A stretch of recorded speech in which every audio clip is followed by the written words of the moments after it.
이 지상에 있는 교회의 형편이 다 똑같은 것은 아닙니다. 지역과 형편에 따라서 교회의 사정과 또 교회의 형편이 다 다르다는 것을 우리는 알게 됩니다. 어떤 교회는 그 지역에 뿌리를 내리는 데 성공해서 지역에 많은 영향력을 끼치고 또 성도들과 함께 찬양하며 경배하는 그런 교회들이 있는가 하면, 어떤 교회는 시험에 들고 환란에 빠져서 그 교회가 굉장히 혼탁스러워지고 어려워져가고 괴로워하는 그런 교회들도 많이 보게 됩니다.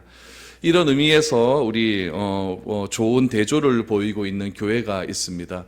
우리 지난주에 말씀드렸던 에베소 교회, 그리고 오늘 말씀을 듣게 될 우리 서머나 교회, 이 두 가지의 교회는, 한 교회는 지역에 잘 정착한 교회이고 한 교회는 굉장히 주님으로부터 책망을 받은 그런 교회로 우리에게 알려져 있었습니다. 우리 에베소 교회는 처음부터 교회를 개척할 당시부터 사역자들의 또 교회 성도들의 열정적인 헌신에 의해서 큰 열매를 맺었던 그런 교회였습니다. 교회들은 분별력이 있었고 가짜가 통하지 않은 그런 교회로 에베소 교회는 알려져 있습니다. 사람들은 이런 교회를 참 많이 좋아하죠. 왜냐하면 모든 것들이 안정되어 있고 또 세팅되어 있고 내가 하고자 하는 그런 일들을 많이 경험할 수 있기 때문에 그렇습니다. 그런데 주님께서는 우리 사람의 눈에 보기에는 참 좋다라고 하는 이 에베소 교회를 향하여 책망을 하시기 시작합니다. 왜냐하면 첫사랑을 잃어버렸다라는 것으로 책망을 하십니다. 다시 말하면 복음의 능력이 사라졌다라는 이야기죠. 그래서 주님께서는 그 촛대를 옮겨버리겠다. 촛대라는 것은 우리 교회를 얘기하는데 이 교회를 옮겨버리겠다라고 그렇게 예수님께서는 말씀을 해 주셨습니다.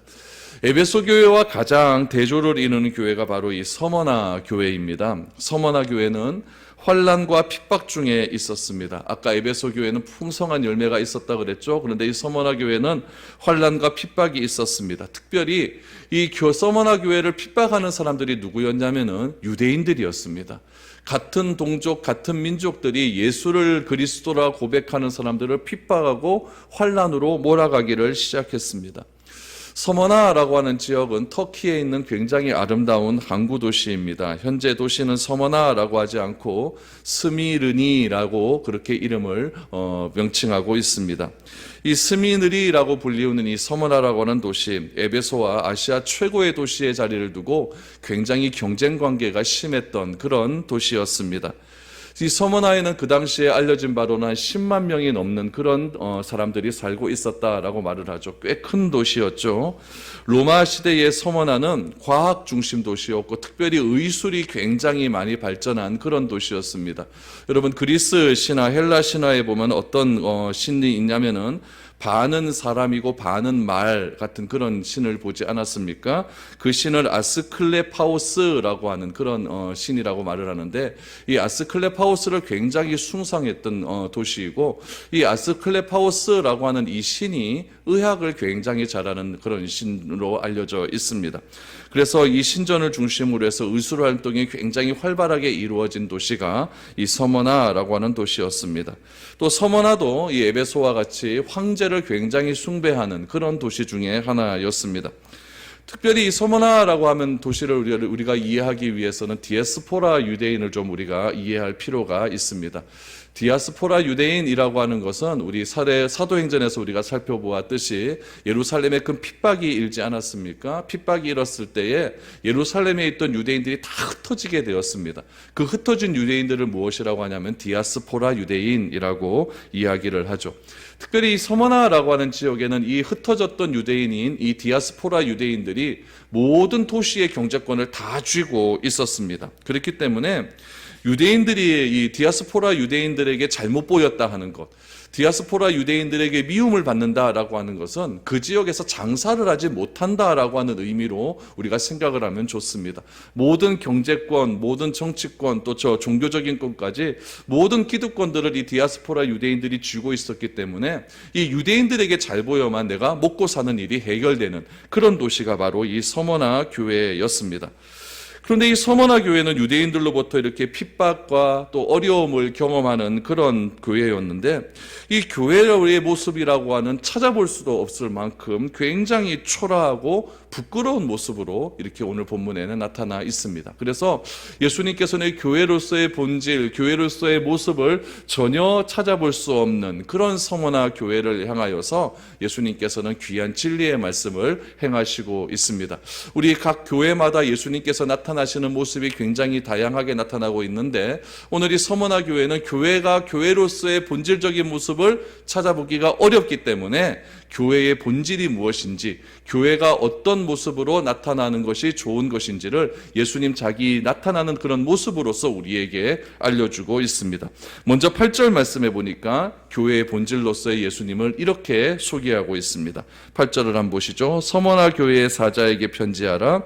처음이며 마지막이요 죽었다가 살아나신 이가 이르시되 라고 말합니다. 주님은 서머나 교회에게 자기 자신을 이렇게 소개합니다. 처음이요 마지막이다 라고 말을 합니다. 또한 죽었다가 살아났다 라고 이야기를 하죠. 처음이요 마지막이라고 하는 말은 우리 요한계시록 1장 17절 말씀에 보면 이미 예수님께서 자기 자신을 이렇게 드러내신 그런 표현입니다. 시간의 구애를 받지 않고 공간의 구애를 받지 않고 시간을 초월한 존재가 바로 예수 그리스도 나다라는 것을 말씀을 해 주셨죠.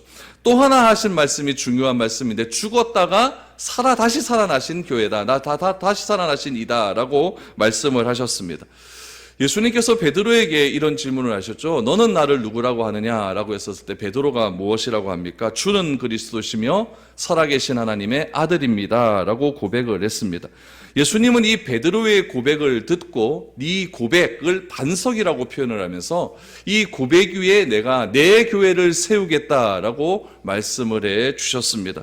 죽었다가 다시 살아나시니, 베드로의 고백이 무엇입니까? 그리스도시며 살아계신 하나님의 아들. 그러니까 베드로의 철저한 신앙 고백이 교회의 기초라는 사실을 예수님께서는 베드로에게 말씀을 해 주셨는데, 그 교회의 기초의 모습으로 서머나 교회에게 나타나셨다라는 이야기죠. 8절을 다시 보십시오. 죽었다가 살아나신 이 부활의 신앙은 굉장히 중요한 신앙이고, 이 교회가 교회됨에 있어서 굉장히 기초가 되는 그런 신앙이기 때문에 서머나 교회가 교회로서의 모습을 잘 발휘하지 못하자 예수님께서 부활하신 모습으로, 나는 죽었다가 다시 살아나신 부활하신 예수 그리스도다라는 것을 다시 한번 서머나 교회에게 말씀을 해 주셨다는 이야기입니다. 그러므로 우리의 신앙 가운데에도 예수가 그리스도라는 사실, 예수님께서 죽었다가 다시 살아나셨다는 사실, 이 사실이 흔들려져 버리면 우리의 믿음의 근간은 다 무너져 버리고 만다는 이야기입니다. 그래서 고린도전서 15장 말씀에도 보면 사도 바울은 예수가 죽은 자 가운데서 부활하지 않았다고 한다면 우리의 믿는 것도 헛되고 우리가 전하는 것도 다 헛되다고 말씀할 만큼 이 부활신앙은 교회의 기초에 있어서 굉장히 중요한 신앙이다라는 것을 여러분 기억하시기를 바랍니다. 그래서 여러분, 우리는 절대로 이 부활신앙, 이 부활의 믿음이 흔들리면 안 된다라는 이야기죠. 어디를 가서든지 예수님은 죽은 자 가운데서 다시 살아나셨다라고 하는 이 부활의 신앙을 확실하게 가지고 있어야 된다는 이야기입니다. 이런 분명한 교회의 정체성을 예수님께서 가지시고 서머나 교회에게 말씀하고 있다는 이야기죠. 그렇다면 서머나 교회에게 어떤 말씀을 하시고 있는가, 우리 9절부터 하나씩 한번 살펴보기를 원합니다. 9절을 한번 보시죠. 내가 내 환난과 궁핍을 알거니와 실상은 내가 부요한 자니라. 자칭 유대인이라 하는 자들의 비방도 알거니와 실상은 유대인이 아니요 사탄의 회당이라 라고 말합니다. 서머나에는 누가 다 모든 것을 쥐고 있다 그랬죠? 디아스포라 유대인이 모든 것들을 다 쥐고 있다고 했습니다. 이 유대인들은 조직을 만들고 탄탄한 경제력을 가지고 기득권을 장악을 했습니다. 그런데 이 유대인들이 이방인들보다 예수님을 믿는 정통 유대인들을 비방하기를 시작을 합니다. 경제권과 기득권을 소유한 디아스포라 유대인들은 예수님을 믿는 유대인을 경제 공동체인 길드에 가입하지 못하게 만들어 버렸습니다. 그래서 예수님을 믿는다는 그 이유 때문에 모임에 참석하지도 못하고 조합에 참석하지도 못하고, 어떤 일이 있게 되었느냐, 동족이 동족을 오히려 괴롭히는 그런 일들이 있게 되었다는 이야기죠. 우리나라도 일제시대 때에 같은 조선인이 조선인을 괴롭힌 들이 많이 있지 않았습니까? 매국노라고 칭하면서 나라를 팔아먹은 그런 사람이라고 많이 말을 하지 않았습니까? 오늘 이 땅에도 이 서머나 교회에도 그런 일들이 일어나고 있는 거예요. 오히려 예수를 그리스도라고 믿는 그런 사람들을 더욱더 귀하게 여겨주고 보호해 주어야 될 같은 동족들이 오히려 예수를 그리스도라고 믿는 그 사람들을 핍박하고 억압하고 환난 가운데 몰아넣는 일들이 지금 서머나 지역에 일어나게 되었다는 이야기입니다. 그래서 예수님께서도 9절 말씀에 보니까 이렇게 이야기하죠. 내가 내 환난과 궁핍을 알거니와 라고 말을 하죠. 자기 동족에 의해서 환난과 궁핍을 당했다라는 이야기입니다. 어느 정도로 이 디아스포라 유대인들이 이 예수님을 믿는 이 교회를 괴롭혔냐면은, 예수를 믿는 유대인들이 나타나면 로마 정부에다가 고발을 하는 거죠. 어떻게 고발을 했냐면은, 그 당시에는 로마 정부에 있는 그 황제를 뭐라고 이야기했냐면 퀴리오스라고 얘기했어요. 퀴리오스라고 하는 것은 주라는 헬라어거든요. 주라는 뜻인데, 이 퀴리오스라는 단어가 그리스도 예수를 말할 때도 똑같은 단어로 사용하고 있는 거예요. 그러니까 이 황제를 향하여 퀴리오스라고 이야기했다는 것은 무엇이냐면, 이 황제가 그리스도라는 이야기입니다. 황제가 메시아라는 이야기예요. 그것을 강요하기 시작하는 겁니다. 모든 그 당시의 사람들은 황제를 향하여 황제는 나의 주시다, 나의 메시아이시다, 나의 그리스도시다라고 고백하는 그런 시대였습니다.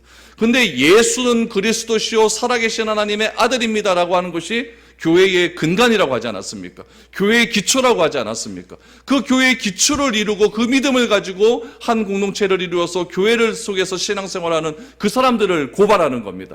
이 사람은 한 예루살렘에 있었던 유대 땅에 있었던 그 예수라고 하는 청년이 있었는데, 그 청년을 향하여 퀴리오스라고 얘기한다는 거죠. 황제가 퀴리오스인데, 황제가 주인데, 그 나사렛에서 태어난 그 사람을 퀴리오스라고 이야기한다라고 이렇게 막 고발을 하기 시작을 하는 겁니다. 그럼 그 사람들을 어떻게 하겠습니까? 잡아들이지 않겠습니까? 잡아들여서 황제의 신상 앞에다 놔두면서 저 황제의 신상을 향하여 절을 하라는 거죠. 퀴리오스라고, 주라고 고백을 하라는 거죠. 그렇게 고백을 하는 사람도 있었고 고백을 하지 않은 사람도 있었다는 이야기입니다.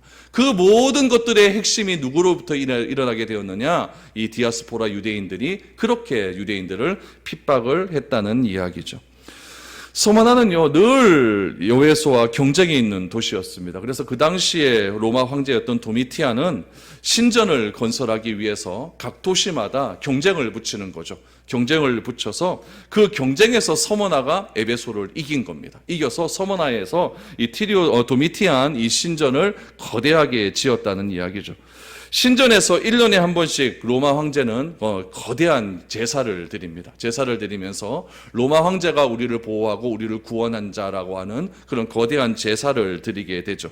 이 나의 주님이라고 하는 이 고백을 어디서 드리게 되느냐? 이 로마 황제의 신전 앞에서 모든 로마의 국민들이, 또한 서머나에 살았던 그런 사람들이 와서 그렇게 제사를 드렸다는 이야기죠.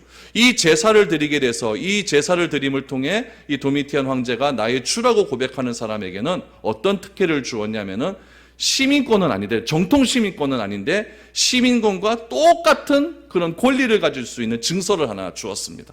그럼 그 증서를 가지고 있으면은 경제 생활하는데 전혀 문제가 없는 거죠. 문제도 없고 사는데 전혀 지장도 없고 그렇게 아주 좋게 살아갈 수가 있는 겁니다. 그런데 어떤 그리스도인들은 이거 안 되는 겁니다. 예수님이 나의 그리스도시고 나의 주신데 어떻게 저 황제가 나의 주고 나의 그리스도라고 고백할 수 있겠느냐라고 그것을 거부해 버립니다. 그러면 그 시민권과 같은 그런 증서를 못 받게 되는 거죠. 그러면 어떻게 됩니까? 사회생활하기가 너무나 어려워지는 거예요. 값비싼 물건, 똑같은 물건을 사더라도 그 증서가 있는 사람들은 싼 가격에 살 수 있는데 이 증서가 없는 사람은 굉장히 고가의 물건을 살 수밖에 없는 그런 일들이 되는 거고, 취직을 하려고 해도 그런 사람들에게는 직장 자리를 주지 않는 그런 상황에 있었다는 이야기죠. 그러니 당시 서머나에서는요, 예수를 믿는다고 하는 것은 심각한 경제적인 타격이 있다는 것을 알아야 된다는 이야기입니다. 여러분, 요즘은 우리가 예수 믿는다고 해서 이렇게 굶어 죽는 일은 없잖아요. 그런데 이때는 예수를 믿으면은 이거 경제적으로 굉장히 어렵고, 요즘 말로 먹고 사는 일이 막막해지는 그런 일들이 일어나갔다는 이야기죠. 우리는 생각을 합니다. 어떻게 생각하냐면은, 이 정도로 어렵다고 한다면은, 이 정도로 먹고 사는 일이 어렵다고 한다면은, 한 번쯤 로마 황제를 모시는 그런 신상에 가서 황제가 나의 주다라고 대충 이야기를 하고, 로마의 시민권자로 그렇게 살아가면 편한 것 아니겠느냐, 이렇게 생각을 할 수가 있습니다. 그러나 그 서머나 교회의 몇몇 신도들은 그런 배신을 하지 않았다는 이야기예요. 황제는 나의 주라고 하는 고백 한 번 하고 시민권 증서를 받아서 경제 공동체인 길드에도 가입을 하고 로마에서 경제 활동할 수 있는 그런 권리를 얻어서 그렇게 먹고 살면 되는데, 그들은 그 고백을 하지 않은 사람들이 있었다는 이야기죠. 오히려 예수를 그리스도라고 고백하는 유대인들은 어떻다는 이야기죠? 환난과 궁핍을 자초했다라고 말을 하고 있습니다. 얼마나 어려운 생활을 했겠습니까? 예수님은 이렇게 끝까지 환난과 궁핍이 나에게 온다 할지라도 그 궁핍 앞에서 내가 예수는 그리스도라고 하는 고백을 잃어버리지 않는 그런 자를 칭찬하셨고, 어떤 사람들은, 어떤 그리스도인들은 앞서 말씀드린 것과 같이 그냥 대충 황제는 나의 주다라고 이야기를 해놓고 그렇게 삶을 살아가는 사람도 있었다라는 이야기죠. 그런 사람들을 향하여 9절 말씀을 보십시오. 내가 내 환난과 궁핍을 알거니와 실상은 어떻다? 내가 부요한 자다. 어떤 자가 부요하겠습니까? 황제가 나의 주라고 고백하는 그 사람들은 잘 살았다는 이야기죠. 그렇다면 교회 안에서 그런 사람들이 차이가 날까요, 안 날까요? 분명하게 차이가 나고 분명하게 구별이 되는 겁니다. 자기 잘 사는 사람들은 예수를 버린 거죠. 예수를 버린 사람들은 교회에 와서 찬양도 합니다. 경배도 합니다. 그러면서 굉장히 힘들게 사는 사람들을 보고는 그만 그냥 그렇게 힘들게 살 바에는 한번 그냥 그렇게 해라, 그렇게 해줘라. 그리고 와서 좀 잘 살면 안 되겠나. 그거 예수님도 다 이해할 거다. 이렇게 말하는 사람들이 있었을까요, 없었을까요? 틀림없이 존재한다는 이야기죠. 그런 말들을 듣는 진정한 믿는 그리스도인들이 얼마나 마음이 아프겠습니까? 안 그래도 살기 어려운데, 안 그래도 사는 것이 힘이 없는데 교회에 와서라도 믿음의 사람들이 서로 위로해주고 격려해주면서 그래, 우리가 하나님께서 우리를 더욱더 특별히 사랑해 주실 것이다 라고 하는 믿음의 격려들이 더 많아져 버리면은 오히려 거기서 힘을 얻고 좀 더 담대할 수 있을 것인데, 교회 안에서도 디아스포라 유대인들이 들어와서 그런 사람들을 핍박하고 막 억압을 해버리니까 굉장히 교회가 힘든 상황에 처해지게 되었다는 이야기죠. 여러분, 예수님은 이런 서머나 교회를 향하여서 지금 칭찬과 책망을 동시에 하고 있는 겁니다.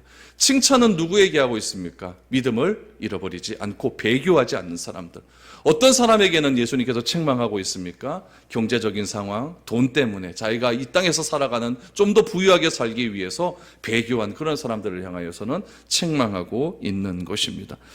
여러분, 예수님께서 이런 서머나 교회의 교인들을 칭찬할 때에는요, 그 교회 성도들이 교회 예배당을 엄청나게 크게 지은 거 그거 갖고 칭찬하지 않았거든요.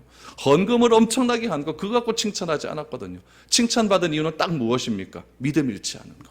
예수는 그리스도시요 살아계신 하나님의 아들입니다. 이 믿음 잃지 않고 어떤 어려움과 환난이 온다 할지라도 끝까지 이 믿음 붙들고 가는 그런 성도들을 향하여서 예수님은 칭찬하셨고, 그렇지 않은 성도들, 유대인들을 향하여서 예수님께서 책망했다라는 것을 우리는 기억해야 됩니다. 여러분, 여기서 알 수 있는 사실 하나가 있어요. 우리의 믿음은 행위 때문에 여러분 드러나는 것이 아닙니다. 주님을 주님으로 인정하는 그 마음의 중심을 모시고 주님께서는 칭찬하신다라는 이야기죠. 주님을 나의 주로 모시고 주님을 나의 살아계신 하나님의 아들로 모신 그런 진정한 그리스도인들은 우리의 삶 속에서도 온전한 삶이 드러날 수 있게 되는 겁니다. 그러나 그렇지 않은 사람들은 현실의 삶 속에서 다 타협하며 살아갈 수밖에 없다는 이야기죠. 저는 우리 미래로 교회가 이 믿음의 본질을 잃어버리지 않는 그런 교회가 될 수 있었으면 좋겠습니다.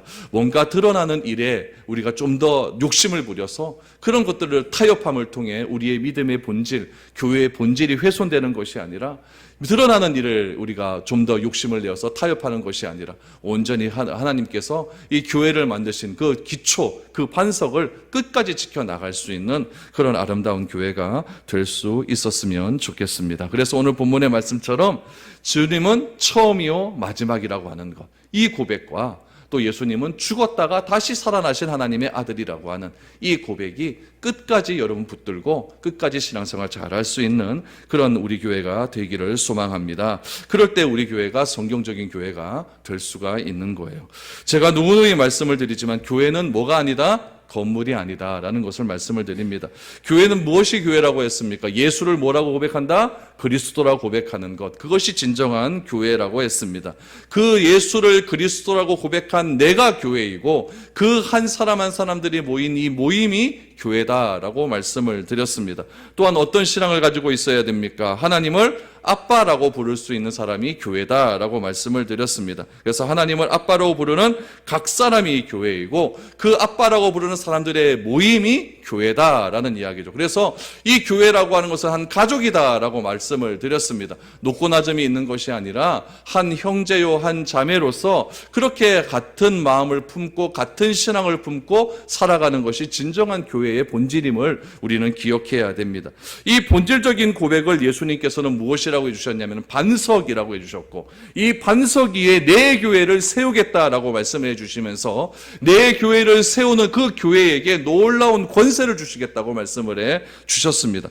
그 권세가 어떤 권세이겠습니까? 우리 마태복음 16장 18절 19절에 보니까 그 권세에 대해서 예수님은 이렇게 말씀을 해 주셨습니다. 같이 읽어보죠. 시작. 또 내가 내게 이르노니 너는 베드로라. 내가 이 반석 위에 내 교회를 세우리니 음부의 권세가 이기지 못하리라. 내가 천국 열쇠를 내게 주리니 내가 땅에서 무엇이든지 매면 하늘에서도 매일 것이요 내가 땅에서 무엇이든지 풀면 하늘에서도 풀리리라 하시고 라고 말합니다.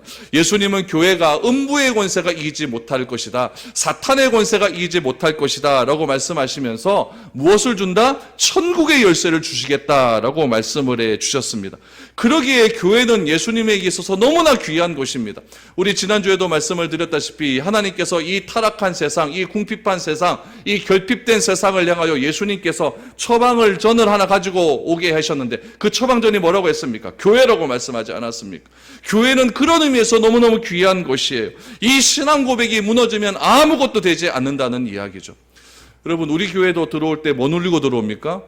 비밀번호 누리고 들어오잖아요. 삑, 삐비, 삑 하면 탁 열리지 않습니까? 제가 한 번은 우리 집 들어갔는데 비밀번호가 생각이 안 나요. 까먹었어요. 생각이 안 나요. 내가 사는 집 다, 동네 사람들 다 아는데 내가 그 비밀번호를 모르니까 도무지 들어갈 수가 없는 거예요. 마찬가지로 우리가 교회라고 하는, 우리가 하나님의 천국이라고 하는 이곳에 들어오기 위해서는 비밀번호가 하나 있어야 된다는 거예요. 그 비밀번호가 무엇이겠습니까? 신앙 고백이에요. 사도신경이에요. 그 사도신경이라고 하는 비밀번호를 내가 전심으로 믿을 때, 우리 예배 드릴 때 신앙 고백하지 않습니까? 그 신앙 고백을 내가 전심으로 믿을 때 우리는 예배의 풍성함에 들어올 수 있는 거예요. 그 신앙 고백을 아무리 한다 할지라도 내가 그 사실을 믿지 못한다고 한다면 예배의 풍성함에 들어오지 못하는 겁니다. 오늘 본문에도 마찬가지죠. 이 신앙 고백 무엇입니까? 교회는 음부의 권세가 이기지 못하고 교회는 천국의 열쇠를 주시겠다고 하는 이 철저한 신앙 고백을 내가 믿을 때의 교회의 영광스러운 권세가 나에게 임할 수 있다는 이야기예요. 철저하게 나 자신이 교회로서의 신앙 고백을 온전히 할 수 있는 교회가 그래야 될 수 있는 것입니다. 내가 무엇을 해서가 아니에요. 내가 무엇은 일을 해서가 아니라는 거예요. 교회가 교회될 수 있는 것은 철저한 신앙 고백, 그 바탕 아래에서, 그 바탕 위에서 여러분 교회가 교회될 수가 있는 겁니다. 그런데 이 서머나 교회는 이런 교회의 신앙 고백을 무너뜨리는 집단이 왔다는 거예요. 누구예요? 디아스포라 유대인들이에요. 그 디아스포라 유대인들을 무엇이라고 이야기합니까? 오늘 9절 말씀해 보니까 그들은 사탄의 회당이다. 사탄의 회당이다. 교회 안에서 왜 교회가 교회를 핍박합니까? 오늘날 우리가 살아가는 이 시대가 사탄의 모임이 될 수가 있고 그리스도의 모임이 될 수가 있는 거예요. 돈과 권력과 야망에 앞선 삶을 살아가면서 어떻게 그런 교회가 교회일 수가 있겠습니까? 예수님은 단호하게 말씀하고 있는 거예요. 그런 자들은 교회가 아니라 예수를 그리스도라고 고백하는 그 사람들의 모임이 교회인데 그 예수를 그리스도라고 고백하는 그 사람들을 핍박하고 박해하고 그 사람들을 눈에 보이는 가시적인 것으로 인하여 배교하게 만드는 그런 사람들을 향하여서 사탄의 회당이다, 사탄의 모임이다, 그렇게 말을 하고 있는 것입니다. 여러분, 저희 교회가 사탄의 회당이 되지 않기를 소망합니다. 이건 철저하게 돼야 돼요. 그렇게 되지 않기 위해서는 뭘 해야 됩니까? 내 신앙 고백이 분명해야 된다는 거예요. 예수는 그리스도시다. 예수는 살아계신 하나님의 아들이다. 여러분 이 고백이 분명하게 나올 수 있기를 축복합니다. 그래야 교회가 교회로서의 본연의 임무를 잘 감당할 수가 있는 것입니다. 이런 기초적인 신앙 고백이 없이 일만 앞서고 일만 해야 된다 이래버리면 여러분 그거는 교회가 아닙니다. 교회가 아니에요. 그런 자들을 예수님께서는 교회가 아니라 사탄의 집단이라고 말을 하고 있습니다. 여러분 10절을 보십시오. 그 사탄의 집단들이 어떻게 그 교회에 있는 사람들을 핍박하는가. 10절을 보십시오. 너는 장차 받을 고난을 두려워하지 말라. 볼지어다 마귀가 장차 너희 가운데서 몇 사람을 오게 던져 시험을 받게 하리니 너희가 10일 동안 환난을 받으리라. 내가 죽도록 충성하라. 그리하면 내가 생명의 관을 내게 주리라 라고 말합니다. 사도 요한은 말합니다. 장차 받을 고난을 두려워하지 말라라고 말합니다. 이 계시의 말씀을 지금 기록한 사도 요한도 고난받고 있습니까? 고난 안 받습니까? 고난받고 있어요. 반모섬에서 지금 고난을 받고 있어요. 서머나 교회 성도들은 같은 유대인들로부터 지금 엄청난 핍박을 받고 있는 거예요. 그래서 어떤 사람은 그 핍박을 때문에 순교하는 사람도 생겨나기 시작했다는 겁니다. 그런데 고난과 순교가 그 당시에 그렇게 일어나고 있음에도 불구하고 그 고난이 멈추어지지 않는 거예요. 자꾸 고난이 일어나고 있는 겁니다. 그래서 예수님은 말씀하고 있는 거죠. 앞으로 더 큰 환난과 고난들이 일어나게 될 터인데 그 고난을 받을 준비를 미리 하고 있으라는 거예요. 미리 하고 있어라. 여기서 우리가 잘 알아야 할 것은 예수님을 믿는다고 해서 고난이 면제되는 것이 아니다라는 이야기예요. 여기서 여러분 고난을 면제받기 위해서는 뭐만 하면 됩니까? 황제를 향하여 주라고 하면 됩니다. 그러나 여기서 고난을 받는 대상은 누굽니까? 황제를 주라 하지 않고 예수를 주라 하는 그 사람들에게 고난이 임한다는 거예요. 그러므로 우리가 알아야 될 것은 예수를 믿는다고 고난이 면제되는 것이 아니라 예수를 안 믿는다고 고난이 들어가는 것이 아니라 예수를 믿어도 고난은 있다 없다? 있다라는 것을 알아야 된다는 이야기예요. 우리가 10절 말씀을 읽을 때에 어디에 집중을 많이 하냐면은 두려워하지 말라라고 하는 것에 집중을 많이 합니다. 그러나 우리의 시선은 어디에 들어가 있어야 되느냐? 고난에 있어야 된다는 거예요. 예수를 믿으면 고난받게 되는 거예요. 그렇기 때문에 내가 두려워하지 말아야 된다는 거예요. 고난을 이길 수 있는 방법은 두려워하지 말라는 데 있다는 이야기입니다. 예수님을 믿는다고 해서 여러분 고난이 나를 피해가는 것도 아니에요. 제가 장담합니다. 앞으로 우리에게 다가올 고난은 점점 커져갈 수 있어요. 반드시 고난은 우리를 면제하지 않습니다. 세상은 더 어려워질 것이고 더 불안해질 것이고 우리를 더 힘들게 하는 상황은 점점점 커져 나갈 것입니다. 그러나 그럴지라도 한 가지 예수님께서 약속해 주시는 것은 무엇이냐면은 그 고난을 이길 수 있는 능력을 주시기 때문에 우리는 두려워하지 말아라 라고 말씀을 하고 있는 거예요. 저는 우리가 그 능력을 받게 될 수 있기를 축복합니다. 무슨 일이 닥친다 할지라도 두려워하지 않는 그런 능력, 어떤 일이 나에게 닥친다 할지라도 그것과 싸워 이길 수 있다는 담대한 능력을 우리가 받을 수 있기를 소망합니다. 그 능력이 있을 때 두려워하지 않는 거예요. 여러분 가나안 땅을 보십시오. 가나안 땅을 들어가려고 하는 여호수아가 요단강 앞에서 두려움이 들어오기 시작을 했습니다. 이 요단강을 건너야 되는데 어떻게 해야 되는가? 그때 하나님께서 여호수아에게 하시는 말씀이 있었어요. 두려워하지 말라. 내가 너와 함께 할 것이다. 모세와 함께 했던 내가 너와 함께 할 것이다. 모세가 홍해 앞에서 홍해를 건너게 한 것처럼 너를 요단강을 건너게 할 것이다. 두려워하지 말라라고 말씀을 해 주셨어요. 그 말씀을 듣고 여호수아가 믿음을 가졌어요. 두려움이 사라졌어요. 그리고 제사장들에게 법궤를 메고 그 법궤를 맨 제사장들이 요단강에 발을 딛는 순간 요단강이 갈라지기를 시작합니다. 아멘. 여러분 이게 두려움을 이기는 방법입니다. 여러분 저는 교회에 대한 철저한 신앙 고백을 하는 자들을 하나님께서 반드시 붙드시고 있다는 사실을 믿고 있습니다. 우리가 하나님께 붙들리기만 하면 우리는 담대하게 두려워하지 않고 그 길을 걸어갈 수 있는 겁니다. 하나님께 붙들린 바가 되어서 그 길을 걸어갈 때에 때로는 내가 생각한 그 길과 다른 길일 수도 있고 그래서 어려움에 직면할 수도 있고 괴로울 수도 있고 또 어려울 수도 있지만 주님께서 우리에게 요구하는 것은 무엇이냐면은 그 어려움이 온다 할지라도 끝까지 충성해라 라는 이야기죠. 그런 자들에게 예수님께서는 의의 면류관, 생명의 면류관, 영생의 면류관을 약속해 주셨다는 이야기입니다. 그런데 나를 충성되지 못하게 하는 두려움이 우리에게 존재합니다. 어떤 과거의 일이 나를 충성된 자로 서지 못하게 하고 있습니까? 어떤 과거의 사람과의 관계가 나를 충성된 자로 결단하지 못하게 하고 있는 경우가 있습니다. 과거의 어떤 사건이 나를 충성된 자로 충성할 수 없게 만드는 그런 고리가 있다는 이야기예요. 그런 모든 두려움을 벗어버릴 수 있기를 축복합니다. 과거에 있었던 아픔들, 현재에 있는 어려움들, 앞으로 받게 될 미래에 알지 못하는 어려움들을 두려워하지 말고 뭐 해라? 충성해라. 충성해라. 예수님은 장차 서머나 교회가 받을 고난을 이렇게 이야기합니다. 장차 사탄의 회당들이, 사탄의 집단들이 서머나 교회 교인들, 다시 말하면 철저한 믿음의 고백을 하고 있는 성도들에게 어려움을 주어서 어떤 일도 있게 되느냐, 감옥에 갇히는 일도 있게 된다라고 10절에서 말합니다. 그 기간을 며칠이라고 얘기합니까? 10일이라고 이야기를 합니다. 시험을 받되 10일 동안 환난을 받는다라고 말을 합니다. 여기서 말하는 이 시험이라고 하는 단어는 여러분 우리가 시련으로 생각을 하는 거예요. 유혹이라고 하는 건 뭐냐면요, 마귀가 나에게 막 어려움을 주는 거예요. 마귀가 어려움을 주는 거예요. 그런데 이 시련이라고 하는 것은 무엇이냐면은 하나님께서 우리에게 믿음을 더 크게 주기 위해서, 다시 말하면은 어떤 메시지를 주기 위해서 당하는 고난이에요. 그것이 바로 시련이에요. 근데 그 시련의 기간이 며칠이라고 이야기합니까? 10일이다라고 이야기를 해요. 그럼 이 10일이라고 하는 말의 숫자가 어떤 의미를 가지고 있느냐? 그 당시에는요, 언어가 어떤 언어를 사용했냐면 셈족들이 사용하는 언어를 사용을 했어요. 이 셈족들이 사용하는 언어에서 이 10이라고 하는 단어는, 10이라고 하는 숫자는 어떤 숫자를 가지고 있냐면은 짧다라고 하는 숫자를 의미를 가지고 있어요. 우리 말에서 많다라고 하는 숫자는 뭐라고 합니까? 억만금 이렇게 얘기하지 않습니까? 그렇죠? 100배, 1000배, 만배 이렇게 얘기하지 않습니까? 그럼 굉장히 많은 거예요. 진짜 100배, 1000배, 만배가 아니라 그냥 많은 거예요. 이 셈족이 사용하는 언어 중에서 10이라고 그러면은 작다, 짧다 이런 의미를 가지고 있는 것입니다.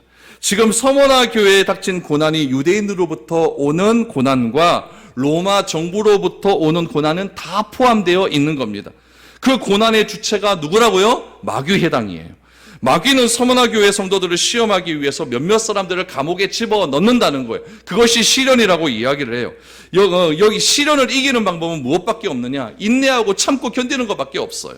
그런데 그 인내함을 당해보지 않는 사람은 여러분 견딜 수가 없습니다.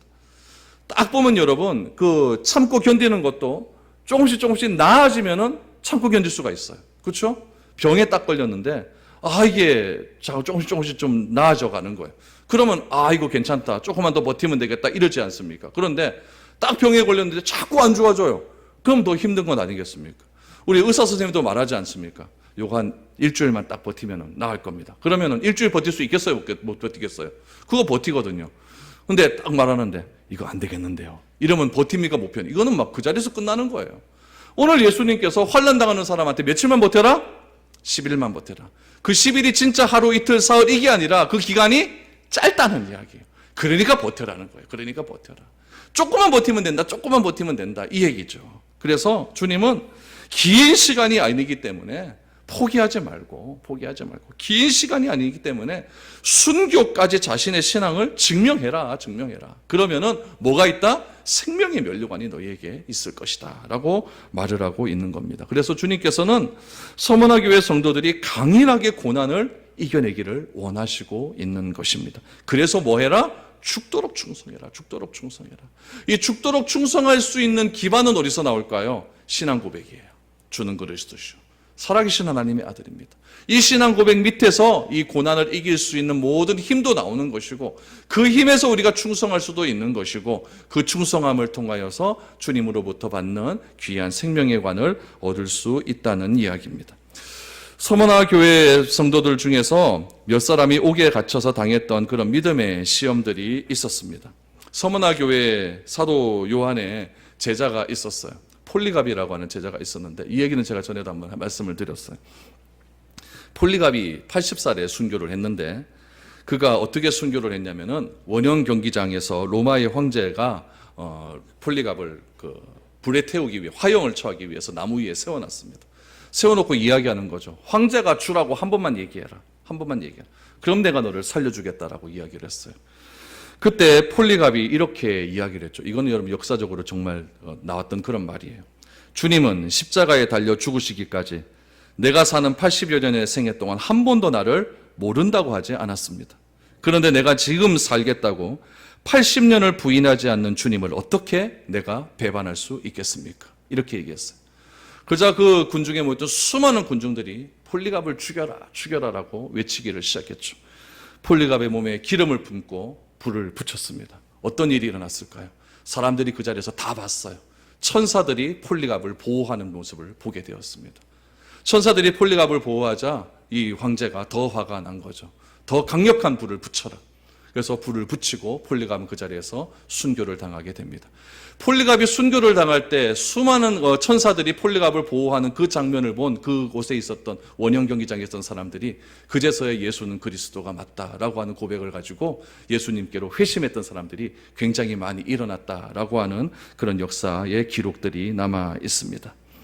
여러분, 우리가 끝까지 지켜야 될 것은 과연 무엇일까요? 바로 주님에 대한 충성입니다.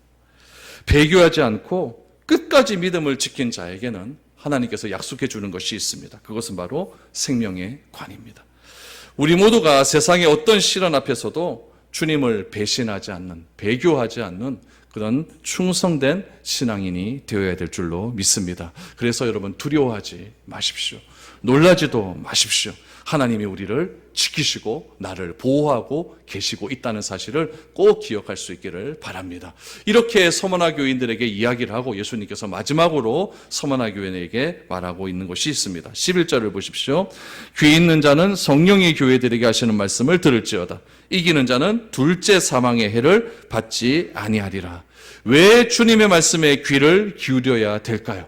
왜 우리가 성경 말씀을 들어야 될까요? 왜 우리가 성경의 말씀을 읽어야 될까요? 성령이 교회에게 하시는 말씀이 있기 때문에 그렇다는 이야기입니다. 그 이유를 이렇게 이야기합니다. 이기는 자는 둘째 사망의 해를 받지 아니할 것이다 라고 말합니다. 저는 여러분들이 둘째 사망에서 자유할 수 있기를 축복합니다. 그래서 한 번은 우리가 그리스도와 함께 십자가에서 못 박혀 죽고 그 죽음을 통해서 우리는 무엇을 소유하게 되냐면 영생을 소유하게 된다는 이야기예요. 그래서 그 영원히 사는 길을 선택할 수 있는 그런 여러분들이 될 수 있기를 소망합니다. 이기는 자는 그래서 누굽니까? 성령이 교회에게 하시는 말씀을 귀담아 듣는 사람, 그 사람이 이기는 사람이라는 이야기예요. 그 이기는 자를 어떻게 표현하고 있습니까? 이 말씀을 듣고 지키는 자들에게는 절대로 하나님께서 둘째 사망으로 들어가지 않게 해주신다라는 얘기예요. 근데 신천지에는 이 이기는 자를 무엇이라고 이야기합니까? 이만이라고 이야기해요. 이만이.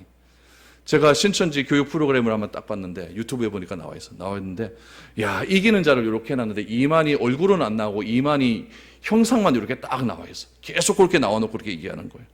그래서 이만희를 믿어야 우리가 둘째 사망에서 해방이 된다라고 말씀을 그렇게 가르치고 있더라고요. 그러나 그것은 잘못된 해석입니다. 다시 죽지 않는 영생을 우리가 믿어야 되는 거예요. 예수님은 무엇이라고 말을 합니까? 살아서 나를 믿는 자는 죽어도 살겠고 살아서 나를 믿는 자는 영원히 우리가 죽지 않을 것이다 라고 그렇게 말씀하지 않았습니까? 우리는 이 사실을 믿어야 된다는 거예요. 이 영원히 죽지 않는다는 이 영생의 복음의 말씀을 우리가 자꾸 귀를 기울여야 된다는 거예요. 이것에 귀 기울이지 않으면은 우리는 결국 고난에 넘어져서 결국 황제를 퀴리오스라고 인정을 하게 되는 것이고 우리는 배교하는 그런 신앙인이 될 수밖에 없다는 이야기입니다. 이 말씀 성령께서 교회에게 하고 있는 겁니다. 아무리 어려운 선택이 우리를 둘러싸고 있다 할지라도 여러분 끝까지 충성할 수 있는 저와 여러분들이 될 수 있기를 축복합니다. 그래서 영생에 빛난 영광을 누릴 수 있는 우리가 되어서 우리 미래로 교회가 정말 믿음의 굳건한 반석 위에 바로 서서 하나님께 칭찬 들을 수 있는 믿음의 교회가 될 수 있기를 주님의 이름으로 축복드립니다.